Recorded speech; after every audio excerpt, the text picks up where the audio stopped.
இன்றைக்கி நம்ம பார்க்க போகிற ரெசிபி பார்த்திங்க அப்படின்னா வரப்போகிற திருவாதிரை ஸ்பெஷலாக திருவாதிரை களி எப்படி செய்யலாங்கிறத பார்க்கலாம். இன்றைக்கி செய்ய போகிற திருவாதிரை களி ஈஸியான மெத்தடில் பிகினர்ஸாக இருந்தால் கூட எப்படி செய்யணும் அப்படிங்கிறத டிப்ஸோடு ஷேர் பண்ணியிருக்கிறேன். ஸோ வீடியோவை ஸ்கிப் பண்ணாமல் பார்த்து தெரிஞ்சுக்கோங்க. இப்போ வாங்க இந்த களி எப்படி செய்யலாங்கிறத பார்க்கலாம். Hello friends, welcome to Gomathi's kitchen. Gomathi's கிச்சனை சப்ஸ்கிரைப் பண்ணாதவங்க சப்ஸ்கிரைப் பட்டனை ப்ரெஸ் பண்ணிக்கோங்க. உடனுக்குடனே அப்டேட் வேணும் அப்படின்னா பக்கத்தில் இருக்க பெல் பட்டனில் ஆல்ங்கிற ஆப்ஷனை மறக்காமல் ப்ரெஸ் பண்ணி வச்சுக்கோங்க. இப்போ களி செய்கிறதுக்கு முதல்ல அரிசி பருப்பு ரெண்டையுமே நம்ம வறுத்துக்க போகிறோம். அதுக்கு ஒரு அடிகனமான பேனை எடுத்து வச்சுக்கோங்க. இன்றைக்கி செய்ய போகிறதுக்கு மெஷரிங் கப்பில் 1 கப் அளவுக்கு பச்சரிசி, கிட்டத்தட்ட 200 கிராம் அளவுக்கு பச்சரிசி எடுத்துருக்குறாங்க. களி பச்சரிசியில் தான் செய்யணும். இதை முதல் நாளே நல்லா கழுவிட்டு நீங்கள் வெயிலையோ இல்லை நம்ம நிழல்லையே உணர்த்தி எடுத்துக்கோங்க. அப்போ வறுக்கிறதுக்கு ஈஸியாக இருக்கும். ஒரு மீடியம் ஃப்ளேம்லேயே வச்சு பொரி அரிசி மாதிரி கொஞ்சம் பொரியிற அளவுக்கு வறுத்துக்கலாம். ரொம்ப செவக்கணும்னு அவசியம் இல்லை. இப்போ பார்த்தீங்கன்னா கரெக்டாக ஒரு 7-8 நிமிஷமாக வறுத்துக்கிட்டு இருக்கேன். நல்லா பொரிஞ்சு வந்திருக்கு பாருங்கள். இந்த அளவுக்கு வறுப்பட்டால் போதும். இப்போ இந்த அளவுக்கு வறுப்பட்டதுக்கு அப்புறமா அரிசியை நல்லா ஒரு அகலமான தட்டுக்கு மாற்றி ஆற வச்சுடுங்க. பக்கத்தில் காட்டுறேன் பாருங்கள், அரிசி ரொம்ப செவந்துடக்கூடாது. இந்த அளவுக்கு வறுப்பட்டுச்சுன்னா போதுமான அளவு. இப்போ இது ஆறட்டும். அடுத்ததாக பருப்பு வறுத்துக்க போகிறோம். பாசி பருப்பு எடுத்துக்கோங்க. இதுவுமே முதல் நாளே கழுவி காய வச்சுட்டேன். அளவுன்னு பார்த்திங்கன்னா 1 கப்பு அரிசிக்கு 2 டேபிள் ஸ்பூன் அளவுக்கு பாசிப்பருப்பு சரியாக இருக்கும்.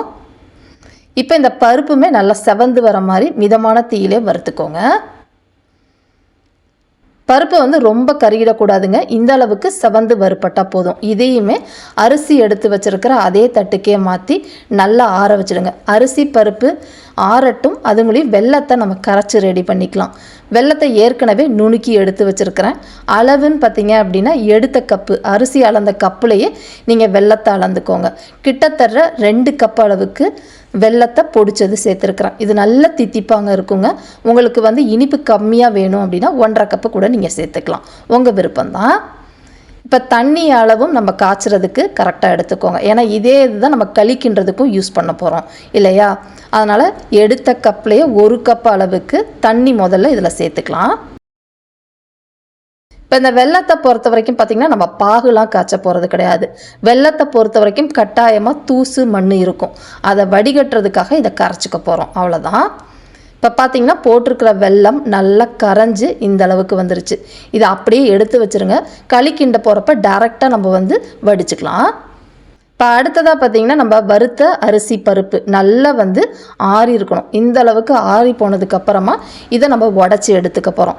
இப்போ இதை அரைக்கிறதுக்காக ஒரு சின்ன மிக்சி ஜாரோ இல்லை பெருசோ எடுத்து வச்சுட்டு இதை மாற்றிக்கோங்க. இப்போ இதை அரைக்கிறதுன்னு பார்த்திங்கன்னா பல்ஸ் மோடு, அதாவது விப்பர் மோடு இருக்குது பார்த்திங்களா, அதில் ஒரு 5 தடவை விட்டுட்டு ஹை ஸ்பீடில் ஒரு 2-3 செகண்ட் மட்டும் விட்டிங்கன்னா பாம்பே ரவை மாதிரி நல்லா அரைப்படணும். ரொம்ப நைஸாக பிடிச்சிடக்கூடாது. இப்போ பார்த்திங்கனாலே தெரியும், நல்லா உடச்சி எடுத்துகிட்டு வந்துட்டேன். அங்கங்கே பருப்பு கொஞ்சம் பெருசாக இருக்குது.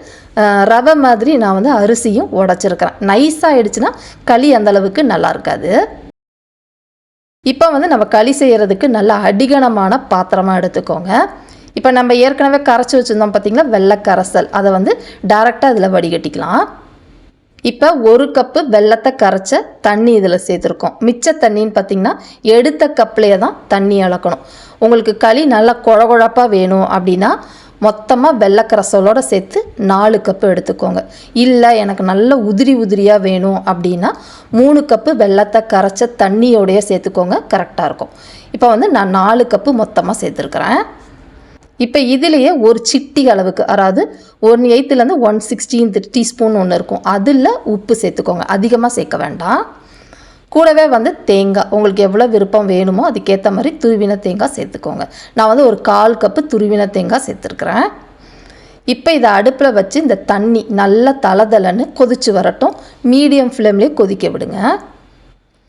இப்போ பார்த்திங்கன்னா நல்ல தண்ணி கொதிக்க ஆரம்பிச்சிருச்சு. இந்த அளவுக்கு கொதிக்கிற ஆரம்பிக்கிறப்ப அடுப்பு தீயை ஃபுல்லாக சிம்மில் வச்சுட்டு நம்ம அந்த உடச்ச அரிசி பருப்பு இருக்குது பார்த்திங்களா, அதை சேர்த்துக்கோங்க. இதை போட்டுக்கிட்டு நல்லா கலந்து விடுங்க. கட்டிப்படாது உங்களுக்கு. சப்போஸ் உங்களுக்கு கட்டிப்படுற மாதிரி இருந்துச்சு அப்படின்னா வீட்டில் விஸ்கு வச்சுருப்போம் பார்த்தீங்களா, அதால் நல்லா இந்த மாதிரி சிலுப்பி விட்டீங்க அப்படின்னா அந்த கட்டிகள்லாம் உடஞ்சி வந்துடும் உங்களுக்கு. அடுப்பு தீயை சிம்லே வச்சு முதல்ல கலந்து விடுங்க. இந்த அளவுக்கு கலந்ததுக்கப்புறமா மீடியம் ஃப்ளேமுக்கு வச்சு நல்லா இதை வேக விட போகிறோம். இது வேகிறதுன்னு பார்த்திங்கன்னா அடிப்பிடிக்காமல் வேகணும். அதனால் இடையில கலந்து விட்டு வேக வைங்க. இது வெந்துக்கிட்டு இருக்கப்பே இதில் ஒரே ஒரு டீஸ்பூன் அளவுக்கு மட்டும் நெய் சேர்த்துக்கலாம். களியை பொறுத்த வரைக்கும் நம்ம பொங்கலுக்கு சேர்க்குற அளவுக்கு அதிகமான நெய் தேவைப்படாது. கம்மியாக சேர்க்குறப்ப தான் டேஸ்ட்டு உங்களுக்கு நல்லாயிருக்கும். இப்போ இந்த அளவுக்கு கலந்ததுக்கப்புறமா அடுப்பு தீயை மீடியத்துக்கும் லோக்கும் நடுவுலையே வச்சு மூடி வச்சு வேக விடுங்க. ஒரு இடையில ஒரு 2-3 நிமிஷத்துக்கு ஒரு தடவை எடுத்து திறந்து கலந்து விடுங்க. பார்த்திங்கன்னா கரெக்டாக அடுத்து ஒரு 6 நிமிஷம் ஒரு தடவை மட்டும் கலந்து விட்டுருந்தேன். 2வது தடவை கலக்கிறப்பே உங்களுக்கு நல்லா வெந்து இந்த அளவுக்கு இருக்கும். கேசரி பதத்துக்கு வந்திருக்கு பார்த்திங்களா. இந்த அளவுக்கு வந்ததுக்கப்புறமா அடுப்பை ஆஃப் பண்ணிவிடுங்க. அடுப்பை ஆஃப் பண்ணிவிட்டு இதை நம்ம குக்கரில் வச்சு வேக விட போகிறோம். அந்த மாதிரி வெந்துச்சுன்னா களி பருப்பு அரிசிலாம் போட்டிருக்கோம் இல்லையா, அது நல்லா பக்குவமாக நமக்கு வெந்துடும். இதை டைரெக்டாக குக்கரில் வைக்கக்கூடாதுங்க. குக்கரில் பாத்திரத்தில் வச்சு தான் நம்ம வேக விட போகிறோம். அப்போ தான் உங்களுக்கு பதம் சரியாக வரும். நான் குக்கர் பாத்திரத்துக்கு களியை மாற்றிருக்கிறேன். இப்போ இதை நம்ம குக்கரில் வேக வைக்க போகிறோம். ஏற்கனவே குக்கரில் பார்த்திங்கன்னா நான் கொஞ்சமாக தண்ணி ஊற்றி எடுத்து வச்சுருக்கிறேன். இப்போ இதில் அந்த குக்கரில் நம்ம களி வச்ச பாத்திரத்தை உள்ளே வச்சுட்டு இதை ஒரு மூடி போட்டு மூடிடுங்க. திறந்தே வைக்கக்கூடாது. களியை மூடிட்டு மேலே ப்ரெஷர் குக்கரையும் மூடி ப்ரெஷர் வச்சுக்கோங்க. மிதமான தீயில் ஒரு விசில் மட்டும் விட்டு அடுப்பு ஆஃப் பண்ணிவிடுங்க. ப்ரெஷர் ரிலீஸ் ஆனதுக்கப்புறமா எப்படி வெந்திருக்குங்கிறத பார்க்கலாம். இப்போ பார்த்தீங்கன்னா ஒரு விசில் வச்சுருந்தேன். ப்ரெஷர் நல்லா ரிலீஸ் ஆகிடுச்சு. ஓப்பன் பண்ணி பார்க்கலாம். மேலே தட்டு ரொம்ப சூடாக இருக்குங்க, பார்த்து பொறுமையாக எடுங்க. இப்போ பார்த்தீங்கன்னா களி நமக்கு நல்லா வெந்து மினுமினுன்னு வந்திருக்கு பாருங்கள். கலந்தும் காட்டுறேன். கன்சிஸ்டன்சி நமக்கு சூப்பராக பொங்கல் மாதிரி இருக்குது பாருங்களேன். இப்போ பார்க்குறப்ப உங்களுக்கு இப்படி இருக்குங்க, ஆனால் ஆறிடுச்சுன்னா கொஞ்சம் உதிரியாக தான் உங்களுக்கு இருக்கும். ரொம்ப குழகுழப்பாக இருக்காது. இப்போ இதை நெய்யில் முந்திரி பருப்பு தாளித்து கலந்து விட போகிறோம். ஏற்கனவே நம்ம களி செஞ்ச பாத்திரத்தையே கழுவி வச்சுருக்கிறேன். இல்லை டேரெக்டாக நீங்கள் தாளிச்சிட்டு கூட சேர்த்துக்கலாம், உங்கள் விருப்பம்தான். இதுக்கு ஒரு 3 டீஸ்பூன் நெய்யில் தேவையான அளவு முந்திரி பருப்பு போட்டு நல்லா வறுத்து விடுங்க. ஓரளவு செவந்ததுக்கப்புறமா அடுப்பு தீயை சிம்மில் வச்சுட்டு வேக வச்ச களியை இதில் சேர்த்துக்கோங்க. ப்ராசஸ் பார்க்குறதுக்கு ஒரு 2-3 ப்ராசஸ் செய்கிற மாதிரி இருக்குங்க. பட் இந்த மாதிரி செய்கிறப்ப டேஸ்ட் உங்களுக்கு நல்லாயிருக்கும். டேரெக்டாக பொங்க பானையில் வச்சா சில பேர்த்துக்கு அடிபிடிக்கும். அதனால தான் உங்களுக்கு இந்த மெத்தடில் சொல்லி காட்டியிருக்கிறேன்.